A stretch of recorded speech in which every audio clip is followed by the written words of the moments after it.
পবিত্র মাহে রমজান মাস সামনে রেখে নেতা মন্ত্রীদের ধন্যবাদ জানাই। আপনারা কেউ ভিন্ন ভিন্ন রাজনীতি করবেন না। জাতি ধর্ম বর্ণ নির্বিশেষে সকল মানুষের কল্যাণের জন্য গণতন্ত্র ভিত্তিক রাজনীতি করুন। ভারতবর্ষ গণতন্ত্র দেশ।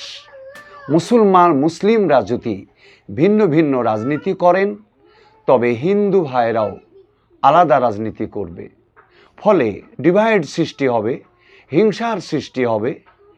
পিপিলিকা যেমন একে অপরের গলা কেটে মৃত্যু স্বীকার করে, সেই অবস্থা ভারতবর্ষে ফিরে আসবে। সুতরাং ভারতবর্ষ সোনার দেশ, গণতন্ত্র দেশ। সেই সোনার দেশ ও গণতন্ত্র দেশে হিন্দু মুসলমানদের মধ্যে যে সম্প্রীতি, মায়া, মমতা, ভালোবাসা বাস্তবায়িত রয়েছে, সেটিকে অক্ষুণ্ণ রাখুন এবং গণতন্ত্র ভিত্তিক রাজনীতি করুন। সাবধান, সাবধান, অবশ্যই সাবধান।